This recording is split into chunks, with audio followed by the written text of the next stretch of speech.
Assalamualaikum warahmatullahi wabarakatuh. Ketemu lagi dengan pelajaran kimia farmasi.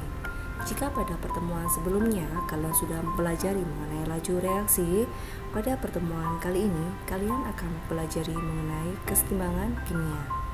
Terlebih dahulu, kalian harus mengenal apa itu yang namanya kesetimbangan kimia. Kesetimbangan kimia tak lain adalah suatu keadaan di mana laju reaksi ke arah kanan sama dengan ke arah kiri. Nah, kesetimbangan kimia ini bersifat dinamis, yang artinya secara makroskopis tidak terjadi perubahan yang dapat dilihat maupun diukur selama kesetimbangan berlangsung. Namun secara mikroskopisnya, yaitu pada tingkat molekuler, berlangsung secara terus-menerus dan setimbang. Tanda reaksi kesetimbangan yaitu berupa anak panah bolak-balik, yang mungkin sebelumnya kalian sudah mempelajari ya. Jika ada suatu reaksi kimia, itu ditandakan dengan anak panah ke arah kanan. Namun pada reaksi kesetimbangan ini, anak panahnya tak ke arah kanan dan juga ke kiri. Nah, ini adalah untuk ilustrasi reaksi kesetimbangan ya. Jadi ini ada reaktan A dan B mengalami reaksi kesetimbangan menghasilkan produk C dan D. Ini tanda untuk kesetimbangan ya. Jadi anak panahnya ada yang ke kanan dan ke kiri. Panahnya bolak-balik. Ada beberapa jenis kesetimbangan, diantaranya yang pertama yaitu kesetimbangan dalam sistem homogen, yang artinya di sini ya untuk reaksi kesetimbangannya ya itu semuanya memiliki fasa yang sama ya. Contohnya yaitu di sini ada reaksi SO2 ditambah O2 menghasilkan SO3 yang semuanya ya memiliki fasa gas. Nah, di sini SO2 fasanya gas, O2 fasa gas, begitu juga SO3 fasa gas. Berikutnya yang kedua ada contoh NH4OH menjadi NH4+ dan OH- yang semuanya di sini fasanya adalah aqueous ya. NH4OH di sini aqueous, NH4+ aqueous dan juga OH- aqueous. Berikutnya yang kedua ada kesetimbangan dalam sistem heterogen, yang artinya di sini ya untuk fase-fase yang terlibat itu tidak semuanya sama, melainkan ada yang berbeda. Contohnya saja di sini ada reaksi CaCO3 menghasilkan CaO dan CO2. Di sini CaCO3-nya fasanya solid, CaO-nya solid, nah CO2-nya gas. Jadi di sini ada fasa yang berbeda, yaitu solid sama gas. Contoh yang kedua ada CaHCO3 dua kali fasanya solid menghasilkan CaCO3 yang fasanya solid, H2O liquid dan CO2 gas. Jadi semuanya di sini ya untuk fasanya itu berbeda-beda. Ini yang namanya kesetimbangan heterogen.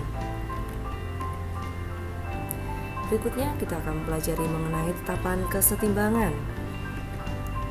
Nah, ada hukum kesetimbangan atau yang dinamakan hukum aksi massa yang bunyinya hasil kali konsentrasi setimbang zat-zat di ruas kanan dibagi dengan hasil kali konsentrasi setimbang zat-zat di sebelah kiri, masing-masing dipangkatkan dengan koefisien reaksinya mempunyai harga tetap pada suhu tetap. Nah, jika ada reaksi kesetimbangan seperti ini ya, jadi kita bisa merumuskan untuk tetapan kesetimbangannya. Jadi tetapan kesetimbangannya dilambangkan yaitu Kc ya. Nah, ini didasarkan pada nilai konsentrasi produk dan reaktannya ya. Nah, jadi di sini ya untuk produknya ya ada C, berarti konsentrasi C dipangkatkan koefisien yaitu C kalikan konsentrasi D dipangkatkan koefisien yaitu D ya, dibagi konsentrasi A dipangkat A kalikan konsentrasi B pangkatkan B. Nah, untuk nilai Kc ini hanya dipengaruhi oleh fasa gas dan aqueous. Jadi ketika kalian menemukan adanya fasa solid atau liquid, itu tidak akan mempengaruhi nilai Kc.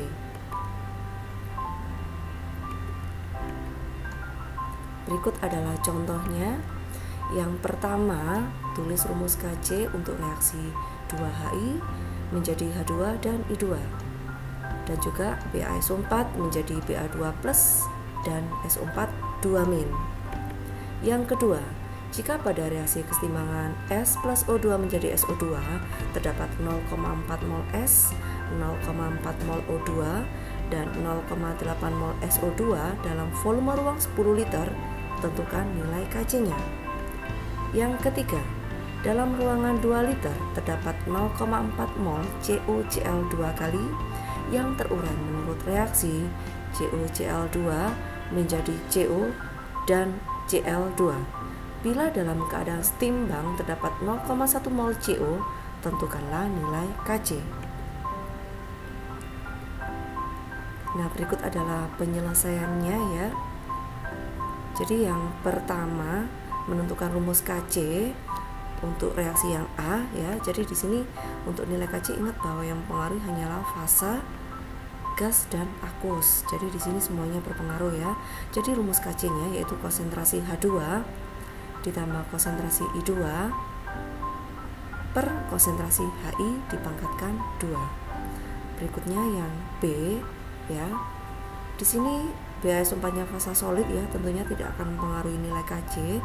Jadi yang berpengaruh pada nilai Kc hanya Ba2+ sama SO4 2-. Jadi rumus Kc-nya adalah konsentrasi Ba2+ kali konsentrasi SO4 2-. Yang nomor 2. Nah, tadi sudah diketahui untuk kondisi setimbang untuk S ya tidak akan berpengaruh pada rumus Kc karena dia adalah solid, sehingga untuk rumus Kc-nya yaitu konsentrasi SO2 dibagi konsentrasi O2. Untuk konsentrasi SO2-nya ya tadi diketahui mol saat setimbangnya 0,8 mol. Jadi langsung kita masukkan saja di mana rumus konsentrasi itu mol dibagi dengan volumenya. Jadi 0,8 mol dibagi dengan 10 liter dibagi untuk O2-nya tadi diketahui 0,4 mol.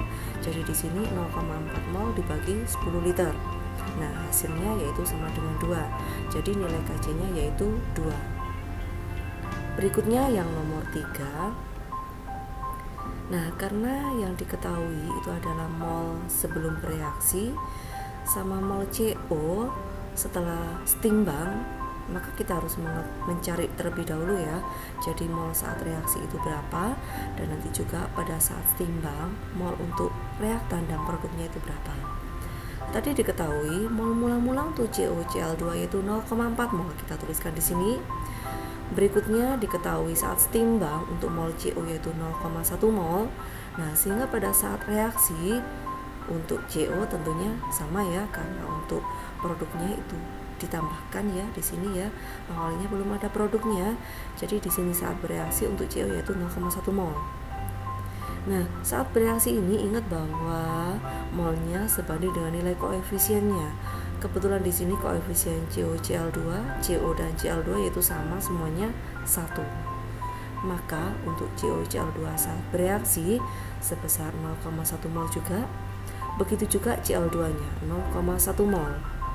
Sehingga didapatkan pada saat setimbang CuCl2-nya ini tinggal kita kurangi saja ya, 0,4 dikurangi 0,1 yaitu 0,3 mol. Untuk Cl2-nya tinggal kita tambahkan 0 ditambah 0,1 yaitu 0,1 mol.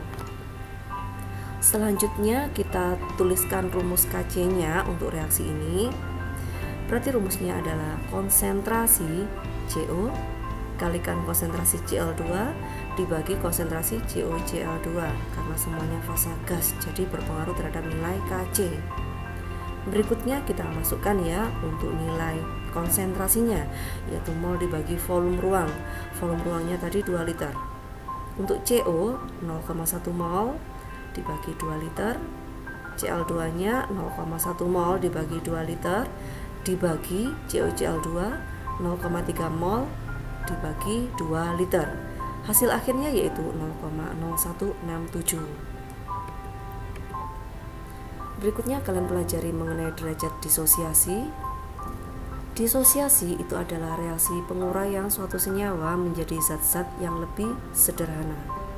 Rumus dari derajat disosiasi itu sendiri yang dilambangkan dengan tanda alfa itu adalah jumlah mol zat terurai dibagi jumlah mol zat mula-mula. Nah, untuk nilai alfa ini ya antara 0 sampai 1. Atau kalau kita mau menjadikan ke persentase yaitu dari 0% ya, antara 0% sampai 100%. Berikut saya sajikan untuk contohnya. Nah, dalam ruangan 2 liter terdapat 0,4 mol CoCl2 yang terurai menurut reaksi CoCl2 menjadi CO dan Cl2. Bila dalam keadaan setimbang terdapat 0,1 mol CO, nah ini tentukan nilai alfanya ya. Jadi tentukan nilai alfa bukan nilai Kc. Nah, penyelesaiannya jadi kita harus mencari terlebih dahulu ya, karena rumus alfa itu kan mol zat yang terurai dibagi mol zat mula-mula. Maka kita cari dulu ya, yang terurai ada berapa. Kebetulan untuk yang mol mula-mulanya kan sudah diketahui 0,4 mol. Nah, kita masukkan sekarang CoCl2 nya 0,4 mol. Saat setimbang ada CO 0,1 mol, letakkan di sini sehingga yang bereaksi untuk CO yaitu 0,1 mol. Untuk CoCl2 nya karena koefisiennya sama ya, jadi sama 0,1 mol juga. Nah, sekarang kita sudah mendapatkan mol mula-mulanya 0,4, mol saat reaksinya 0,1. Langsung masukkan ke rumus. Jadi mol zat terurai ini adalah mol zat saat reaksi. Kita masukkan 0,1 mol dibagi 0,4 mol, yaitu hasilnya 0,25 atau kalau dalam persen yaitu 25%.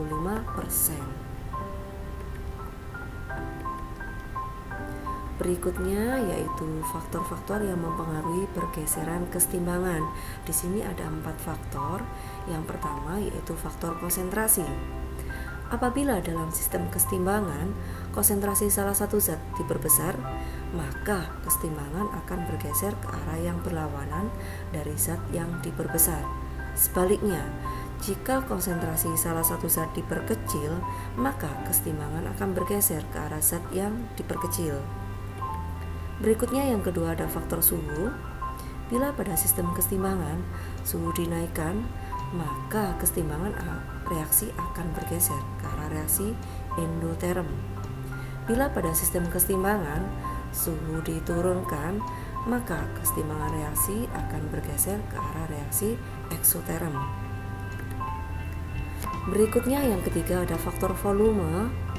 Jika volume diperkecil, maka kesetimbangan akan bergeser ke arah jumlah koefisien reaksi kecil.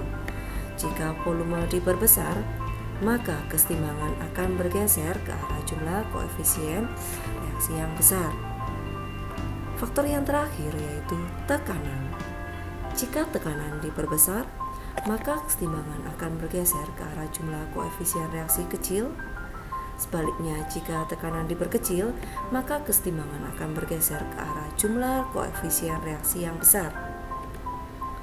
Nah, di sini saya berikan trik mudah dalam menghafalkan untuk faktor-faktor yang tadi. Ada 4 faktor ya. Yang pertama untuk konsentrasi, saya berikan kata kunci bahwan. Maksudnya apa? Jadi jika konsentrasi itu ditambahkan, maka akan geser ke lawannya. Nah, sebaliknya, otomatis kan kalau konsentrasinya itu dikurangi ya, maka akan geser ke dirinya sendiri. Berikutnya trik untuk yang suhu. Di sini saya tuliskan T++ T min. Maksudnya apa? Jadi T plus T itu lambang dari suhu. Suhu dinaikkan, maka akan geser ke delta H yang positif. Sebaliknya, jika suhu diturunkan, geser ke delta H negatif. Seperti itu. Berikutnya yang ketiga, faktor volume. Saya berikan kata kunci vocil-mocil. Maksudnya apa? Jadi jika volume diperkecil, maka akan geser ke mol kecil.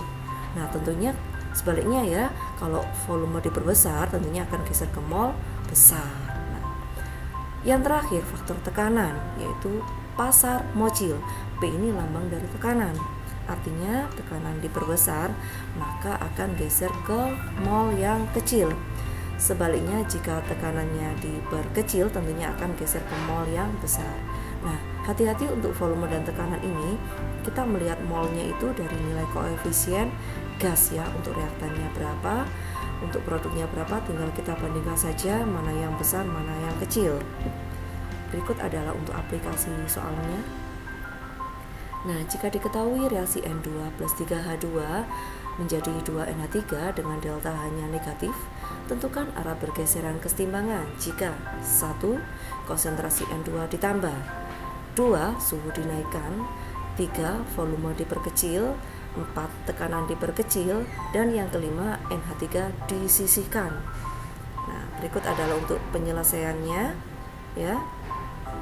Nah, yang pertama ya, konsentrasi N2 ditambah. Ingat tadi bahwa ya, karena N2 ini ada di kiri, jadi artinya yang di kiri ini kan yang ditambah, maka tentunya akan geser ke lawan.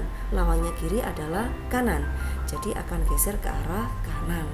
Berikutnya yang kedua, suhu dinaikkan ya. Kita lihat delta H-nya. Delta H kan penulisannya selalu di sebelah kanan ya. Di sini delta H-nya negatif. Jadi yang kanan itu negatif dan yang kiri itu adalah positif. Karena suhu dinaikkan, nah berarti T plus ya. T plus plus. Jadi artinya geser ke delta H positif. Positifnya di kiri. Berarti geser ke arah kiri. Berikutnya untuk volume dan tekanan kita hitung terlebih dahulu untuk nilai molnya. Yang di kiri berapa, yang di kanan berapa. Ingat di sini hanya untuk fasa gas saja. Yang di kiri kebetulan semuanya gas ya. Jadi ini 1, ini 3, berarti totalnya adalah 4. Sedangkan untuk yang di kanan ini ada 2. Jadi yang di kanan 2. Artinya yang kiri itu besar, yang kanan itu kecil. Nah, kalau volume diperkecil, ingat vocil-mocil ya, maka akan geser ke mol kecil. Yang kecil sebelah mana? Yaitu sebelah kanan. Jadi akan geser ke arah kanan jika volume diperkecil. Berikutnya tekanan diperkecil. Jika tekanan diperkecil, maka akan geser ke mol yang besar. Karena di sini pasar mocil ya, maka kalau pacil mongsar ya. Nah, mol yang besar sebelah mana? Sebelah kiri. Maka untuk yang keempat ini akan geser ke arah kiri. Yang terakhir, NH3 disisihkan. Maksudnya apa ya disisihkan ini? Artinya NH3-nya diambil atau dikurangi. Maka ini hubungannya sama faktor konsentrasi. Nah, jika dikurangi tentunya akan geser ke dirinya sendiri. Yaitu kemana? Karena NH3 ini ada di kanan, maka gesernya ke arah kanan. Nah, ini tadi ya untuk aplikasi soal pergeseran kesetimbangan. Silakan kalian pelajari lagi. Semoga bisa bermanfaat ya pembelajaran kali ini. Saya akhiri dulu pembelajaran kimia farmasinya. Wassalamualaikum warahmatullahi wabarakatuh.